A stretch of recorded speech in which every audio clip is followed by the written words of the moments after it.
Ya, kita sudah tahu kalau bacaan sholat adalah Fatihah. Ya, maka di bawah ini dikatakan rukun sholat adalah salah satu di antaranya poin ketiga adalah Fatihah. Rukun itu Fatihah. Karena kata Nabi dari Ubadah bin As-Samit radhiyallahu anhu, anna Nabiyya sallallahu alaihi wasallam qala la salata liman lam yaqra bi Fatihatil kitab. Tidak ada salat bagi orang yang tidak membaca surah Al-Fatihah yang ada dalam kitab. Masya Allah, nggak ada salat. Itu apakah salat sendiri? Ya, apakah salat jadi imam? Apakah salat jadi makmum? Apakah salat wajib? Apakah salat sunnah? Harus ada bacaan apa? Fatihahnya. Berdasarkan hadis ini. Kecuali kalau dia nggak bisa baca Fatihah karena dia mu'allab atau mu'allafah. Mu'allaf kan baru masuk Islam, laki-laki. Kalau mu'allafah apa? Baru masuk Islam, perempuan. Maka dia tetap setelah mengucapkan 2 kalimat syahadat, dia harus apa, Pak? Salat. Dan dia salat wajib, dan wajibnya adalah berjamaah. Jangan dia yang mu'allaf atau mu'allafah, yang kita pun wajib berjamaah. Karena Allah berfirman, warka'u, ruku'lah ma'arraqi'in, bersama orang-orang yang ruku'. Nah, kalau dia mu'allaf atau mu'allafah, dia nggak bisa baca Fatihah. Dia cukup baca subhanallah, walhamdulillah, dan seterusnya. Imam ruku', dia ruku'. Enggak. Imam berdiri, dia berdiri. Iya. Imam sujud, dia sujud. Imam duduk di antara 2 sujud, dia duduk di antara 2 sujud. Imam salam, dia salam. Selesai. Gitu. Dia belum bisa baca apa? Fatihah sambil belajar. Walaupun itu Fatihah wajib, tetap sholat. Jangan ada yang gak wajib malah gak sholat. Ditanya, Pak, Mas, saya gak bisa usolinya. Terus? Jadi saya nggak sholat. Lah, ini bagaimana ini? Nggak bisa usoli kok, nggak sholat. Nggak bisa Fatihah aja harus apa? Nggak bisa Fatihah harus apa, Pak? Harus sholat. Walaupun Fatihah itu rukun. Yang kata Nabi, la sholata, tidak ada sholat. Liman lam yakra, bagi orang yang tidak membaca. Bi Fatihatil kitab, yaitu surah Al-Fatihah yang ada dalam kitab. Tetap dia itu harus sholat, walaupun gak bisa apa? Fatihah. Karena dia mu'allaf atau mu'allafah. Masya Allah. Ini cuman gara-gara gak bisa usolli, terus gak apa? Gak sholat. Banyak gak, Pak? Banyak. Silakan survei. Benar nggak? Ente kenapa nggak sholat? Iya Mas, saya nggak bisa usolinya. La haula wala quwata illa billah. Ini realita Pak, saya ngomong realita. Jangan ini yang nggak bisa usoli, nggak sholat dia. Yang biasa sholat, nggak bisa usoli juga nggak sholat dia. Itu sholat sunnah saya nggak bisa usolinya katanya. Iya nggak Pak? Itu sholat sunnah saya nggak bisa apa? Usolinya. Jadi akhirnya dia nggak sholat. La haula wala quwata illa billah. Padahal Fatihah aja nih yang wajib dan rukun nggak bisa. Dia harus apa? Sholat. Masya Allah. Dan inilah menariknya Fatihah. Ya. Yang Nabi tetapkan itu prinsipnya dibaca untuk sholat. Bukan dikit-dikit Al-Fatihah. Terutama buat siapa? Yang meninggal. Yang meninggal. Di antara yang dibacain pertama adalah Nabi. Wah, enggak ala hadihin niyah, ya. Walikuli niyatin salihah wa ila hadratin nabi al-fatihah. Nabi dibacain Fatihah. Padahal kepada Nabi ketika disebut namanya adalah apa? Bersolawat. Baru dah dibacain tuh buat yang lain. Summa ila ruhi khususon. Jadi enggak? Abdurrahman bin Maulana. Al-Fatihah. Alasannya Pak, Al-Fatihah lima quri'at lahu. Fatihah itu untuk apa dibacanya? Derajat hadis ini ditakhrij do'ib, lemah. Bolehnya Fatihah dibaca itu untuk meruqyah orang yang terkena sengatan. Sebagaimana seorang raja terkena sengatan diruqyah oleh sahabat dengan bacaan suratul Fatihah. Lalu diberi hadiah beberapa ekor kambing. Ruqyah itu jampe. Hanya itu. Adapun untuk orang yang meninggal, bagaimana? Baca di kitab Zanaiz. Ya, di antaranya Allahumma gfir lahu. Ya Allah, ampuni dia. Warhamhu, sayangi dia. Wa'afihi, selamatkanlah dia. Wa'fu anhu, dan maafkan dia. Wa akrim nuzulahu, dan muliakanlah dia pada tempat yang mulia. Nah, itu doanya. Atau kalau itu kedua orang tua kita, Rabbighfirli wali walidayya warhamhuma kama rabbayani shaghira. Oh, nikmat itu doa. Rabbighfirli, ampuni aku, wali walidayya, dan kedua orang tuaku. Masya Allah. Warhamhuma, sayangilah keduanya, kama rabbayani shaghira, sebagaimana keduanya menyayangi aku di waktu aku apa? Kecil. Ini balasan anak kepada kedua orang tua dengan doa. Karena kata Nabi, apabila mati anak Adam, putuslah amalnya kecuali yang 3.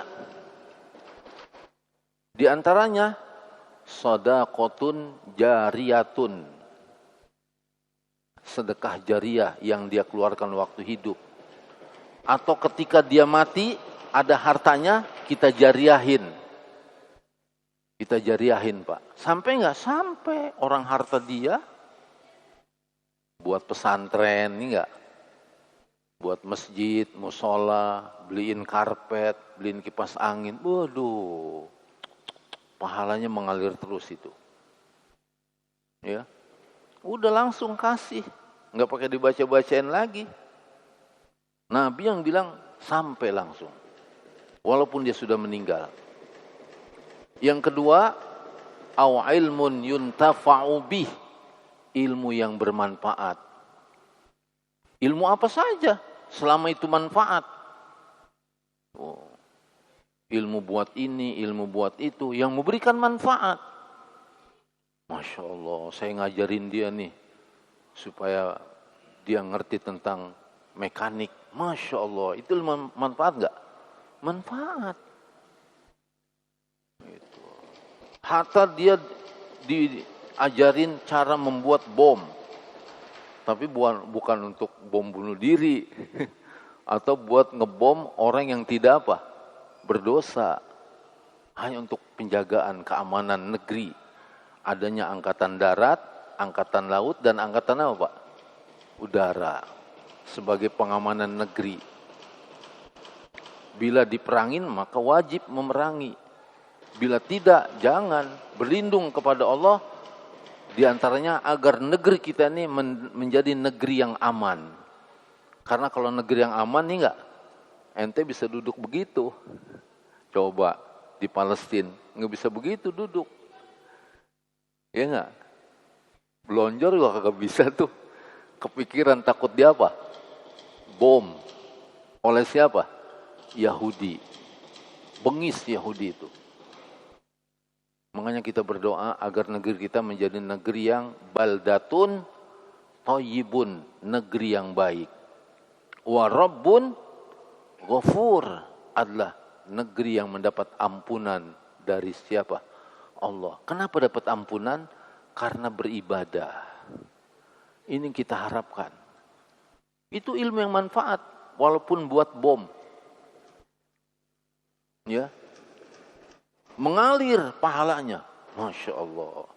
Sama dengan membuat pisau, ya enggak? Membuat golok.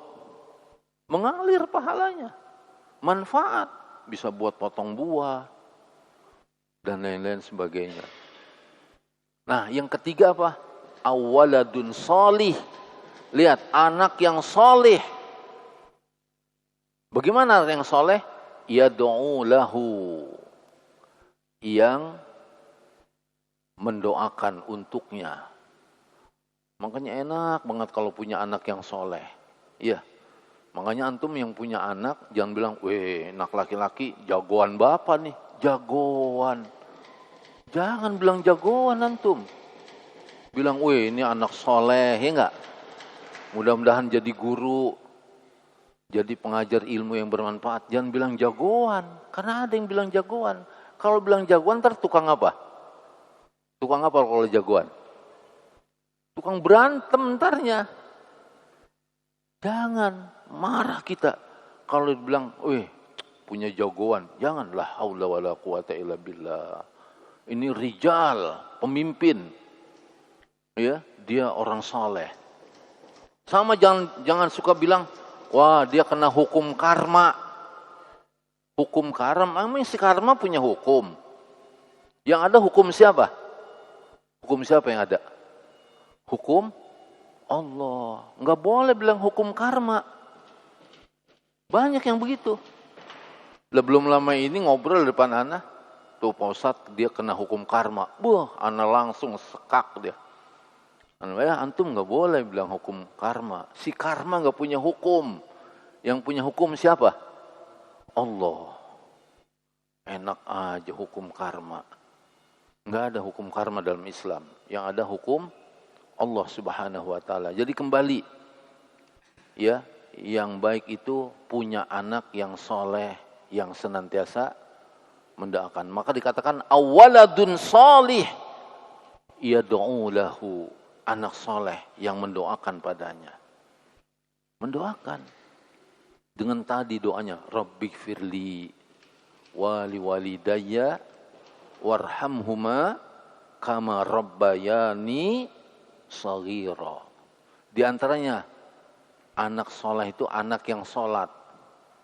Setelah dia mendoakan Nabi, assalamu ala nabi atau assalamu alaika ayyuhan nabi, Nabi didoain sama dia. Semoga Allah berikan keselamatan atasmu Nabi. Wa rahmatullahi, serta rahmat Allah. Wa barakatuh, serta berkahnya Allah atas Nabi. Baru kita ngedoain seluruh assalamu alaina wa ala ibadillahis salihin. Semoga Allah selamatkan atas hamba-hamba Allah yang saleh. Terus doa lagi yang lain-lainnya. Allahumma inni a'udzubika min azabi jahannam, dan seterusnya. Terakhir apa? Assalamualaikum warahmatullah. Assalamualaikum warahmatullah. Mendoakan saudara kita yang ada di kanan, mendoakan saudara kita yang ada di kiri. Baik yang hidup maupun yang apa? Yang mati. Alangkah nikmatnya anak yang soleh itu. Mendoakan yang hidup dan mendoakan bapak ibunya yang sudah apa? Mati. Makanya dikatakan awaladun soleh, anak yang senantiasa mendoakan. Bukan membacakan. Nah, kalaupun dia baca untuk dirinya dan untuk yang lain, baru nanti Allah kasih pahala. Dia baca Fatihah, dia baca Al-Baqarah, dia baca Ali Imran, dia baca An-Nisa, 1 huruf 10 kebajikan. Itu anak yang soleh. Kalau anak jagoan, baca Quran enggak? Itu anak jagoan banget, siapa aja iya enggak? Disikat sama dia. Bapaknya suka ngomong, nih jagoan bapak. Jangan. Enggak boleh, ini syekh, ini anak saya ini syekh. Guru. Oh, orang yang muhsin. Donatur. Orang yang rahim. Anak bapak ini. Anak bapak ini ahli ilmu insya Allah. Jangan bilang jagoan. Ini masih banyak yang terjadi begini kan. Weh jagoan bapak ini. Weh jagoan kakek ini. La haula wa la quwata illa billah. Pantes tuh anak gedenya tawuran mulu. Iya enggak? So jago. Dibully orang, sikat sono, sikat sini. Ini jangan doa bapaknya ini. Ngaji. Mudah-mudahan jadi bapak yang benar, amin. Ya, itu harapan kita. Jadi mudah-mudahan kita sudah tahu nih bacaan Fatihah itu dibaca untuk sholat. Ya. Kemudian sumaf al-zalika fi sholatika kulliha. Dan laksanakanlah atau kemudian kerjakanlah itu pada seluruh sholatmu. Seluruh sholatmu yang rukun baca Fatihah. Seluruh sholatmu berdiri karena Allah. Jangan karena yang lain. Seluruh sholatmu baik berdiri, duduk, berbaring karena Allah. Dan sebab mengikuti Rasulullah sallallahu alaihi wasallam. Kemudian ya ayyuhalladzina amanu irka'u, hai orang yang beriman, rukuklah. Wasjudu, dan sujudlah. Karena rukuk sujud itu rukun. Rukun dalam sholat. Untuk siapa rukuk dan sujud? Untuk siapa? Lillah. Makanya nggak boleh rukuk sujud di depan manusia. Karena rukuk sujud punya siapa? Allah. Nggak boleh tuh kita ngirim-ngirim stiker hormat begini, nggak boleh. Ada nggak yang begitu Pak? Lo banyak banget, ya ngirim stiker hormat begini, jangan. Kasih catatan, nggak boleh rukuk sujud di depan apa? Makhluk. Karena rukuk sujud milik siapa? Allah. Itu. Sekalipun kita sholatnya duduk, ada ruku, ada sujud, punya Allah. Sebab ada sahabat datang ke Nabi, mencium tangan dan sujud di depan Nabi. Kata dia, engkaulah yang lebih berhak dirukui dan disujudi ketimbang para rohib. Kata Nabi, kalau boleh manusia ruku dan sujud kepada manusia, bukan ente ruku sujud di depan aku, walaupun aku seorang nabi. Gitu. Niscaya akan aku perintahkan istri sujud sama siapa? Suami. Tapi nggak boleh. Ruku sujud milik Allah. Makanya sholat jenazah nggak pakai ruku, nggak pakai sujud. Dan nggak sah sholat yang ada ruku dan sujudnya di depannya ada apa? Jenazah. Jenazahnya taruh di belakang dulu. Oh, kayak antum lihat sholat di Masjidil Haram. Jenazahnya taruh di belakang dulu. Begitu selesai, Assalamualaikum warahmatullah. Assalamualaikum warahmatullah. Baru dah sholat jenazah. Yang ada ruku dan ada sujudnya. Yang nggak ada ruku dan nggak ada sujud. Karena sujud, ruku dan sujud milik Allah Subhanahu wa taala. Nah, ini maksudnya, hai orang yang beriman, rukuklah dan sujudlah hanya kepada siapa? Allah. Makanya ada nggak orang salam bongkok-bongkok? Ada nggak Pak? Rata-rata kalau orang salam begini ya. Assalamualaikum warahmatullahi wabarakatuh. Baca di kitabus salam Riyadus Shalihin. Sampai Nabi melambaikan tangan, mengangkat ke atas, hatta kepada wanita Nabi memberi salam. Tapi enggak begini, tunduk, tapi angkat tangan. Maka diberikan penjelasan, siapa yang angkat tangan tidak salam, Yahudi. Yahudi itu angkat tangan enggak salam. Maka kita angkat tangan sambil apa? Salam. Sehingga kita selaman. Jauh banget sampai sono. Udah cukup begini aja, Pak. Assalamualaikum. Duduk. Kalau ente muter, pegel kaki ya enggak? Orang duduk kenyender. Ya, seluas masjid ini. Pegel enggak kira-kira? Pegel. Enggak. Selaman. Udah cukup begini. Assalamualaikum. Duduklah. Karena kata Nabi, angkat tangan sambil salam. Jangan angkat tangan tapi tidak salam. Dan orang salam enggak ada yang bongkok. Ada enggak? Assalamualaikum. Enggak ada. Yang ada tuh punten gini. Punten, para runten. Enggak boleh bongkok-bongkok sama manusia. Dan punten, para runten enggak ngandung doa ya Pak. Yang ngandung doa apa? Assalamualaikum warahmatullahi wabarakatuh. Setidak-tidaknya assalamu alaikum. Berkata Sulaiman Ar-Ruhaili, karena assalam ismun min asma'illah, nama daripada nama-nama Allah, maka sebarkanlah salam. Karena yang punya selamat siapa? Allah. Allahumma antas salam. Ya Allah, Engkaulah penyelamat. Wa minkas salam, dan darimu keselamatan. Tabarakta ya dzal jalali wal ikram. Itu sehabis sholat. Makanya habis sholat, Allahumma antas salam. Jangan Allahumma lantas jalan.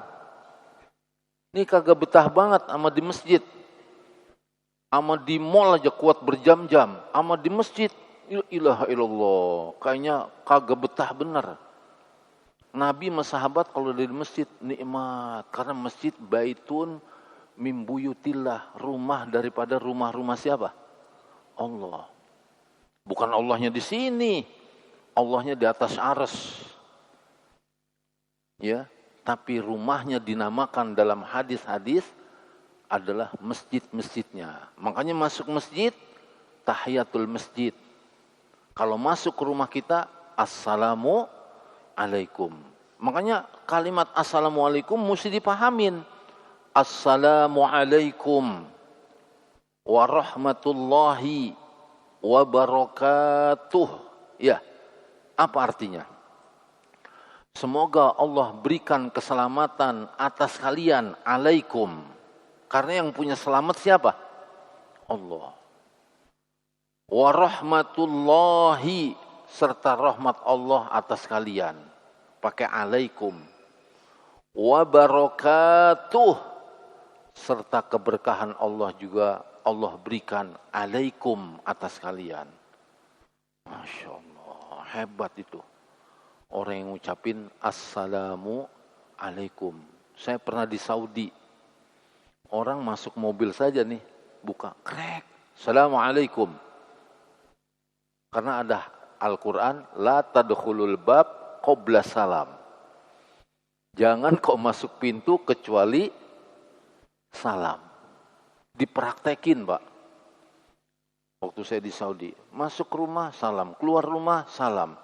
Masuk kantor salam, keluar dari kantor salam. Karena sebarkan salam.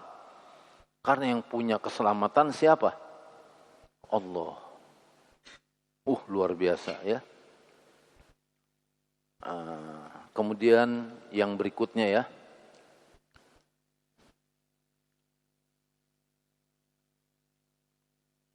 Ini masalah tumak ninah, udah jelas ya. Nah sekarang tahiyat nih, rukun sholat. Kalau tumak ninah emang harus ya. Biarkan tulang kita waktu ruku semua. Jangan bangkit dari ruku sebelum tulang kita semua ruku. Sebelum tulang kita semua ruku. Dan yang terakhir, begitu juga i'tidal, begitu juga sujud. Begitu juga duduk di antara dua sujud. Ya, harus tuma nina. Karena ada hadis berbunyi, innar rajula la yusalli sittina sanah. Sesungguhnya ada seseorang sholat 60 tahun.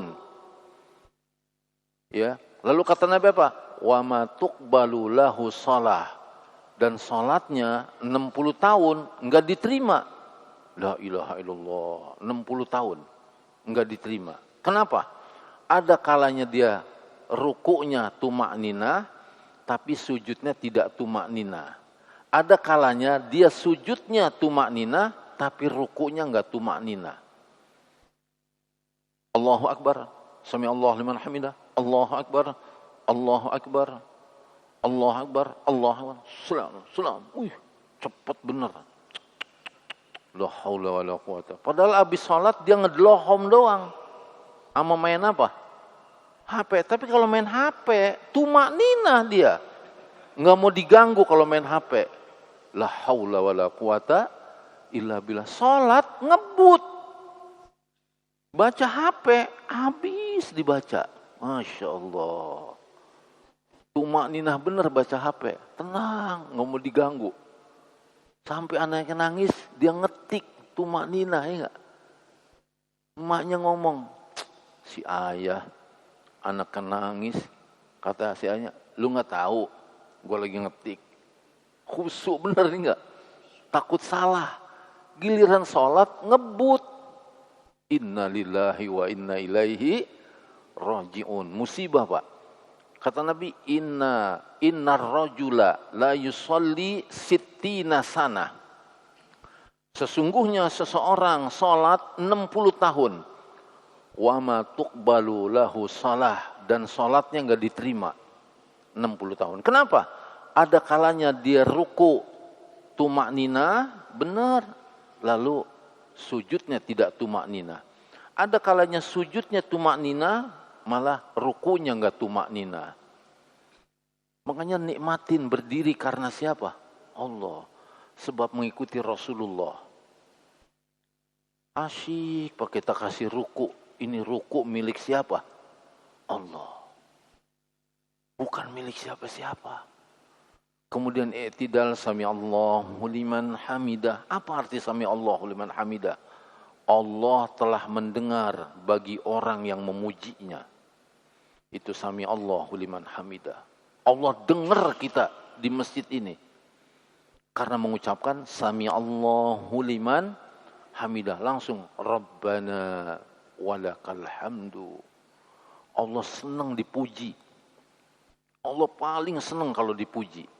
Sampai-sampai orang yang memujinya, Pak, gimana kabarnya Pak? Alhamdulillah Ustaz. Berat timbangan ente di hari kiamat. Tapi Pak bagaimana Pak? Ya Ustaz lumayan aja sih. Lumayan. Kata Ustaz, iya daripada lumanyun. Innalillah. Jangan. Katakan alhamdulillah. Itu langsung berat timbangan kita di hari kiamat. Karena kata Nabi, alhamdulillah tamla'ul mizan. Ucapan alhamdulillah itu berat timbangan. Pak gimana Pak? Alhamdulillah ala kulli hal. Lebih hebat lagi. Segala puji bagi Allah atas setiap keadaan. Keadaan senang, alhamdulillah. Keadaan duka, alhamdulillah. Girang, alhamdulillah. Sedih, alhamdulillah. Berat kita punya timbangan. Masya Allah. Jangan pakai bilang, ya lumayan aja. Lumayan. Wah ini gak ngaji nih ketahuan nih. Makanya antum yang ngaji-ngaji nih kalau ditanya gimana? Alhamdulillah. Allah senang pujian. Begitu kita bilang sami Allahu liman hamidah. Biarkan tulang kita semua berdiri tegak, i'tidal. Hanya karena siapa? Allah. Ingat ini karena Allah. Jangan karena yang lain. Sujud. Asyik sujud. Masya Allah. Kita bisa sujud. Setan gak sanggup sujud di hadapan Allah. Alhamdulillah kita bisa sujud. Maka 7 anggota sujud. 1, kening ini sampai hidung. 2, 3, 4, 5. Ujung kaki kanan, ujung kaki kiri. 7. Haram disentuh api neraka. Masya Allah. 7 enggak tahu sujud. Enggak bakalan disentuh api neraka. Alhamdulillah kita bisa sujud. Bangga kita bisa sujud kepada siapa? Allah Subhanahu wa taala. Habis waktunya. Barangkali sampai di sini dan mari kita nikmati libur kita untuk silaturahmi, ya. Datangi kedua orang tua antum dan saudara-saudara antum. Sekian, billahi taufik wal hidayah. Subhanakallahumma wa bihamdik asyhadu an la ilaha illa anta astaghfiruka wa atubu ilaik. Maka mari kita salat karena Allah dan mengikuti Rasulullah. Jangan bilang jagoan dan jangan bilang hukum apa? Hukum apa? Karma. Tapi hukum Allah. Assalamualaikum warahmatullahi wabarakatuh.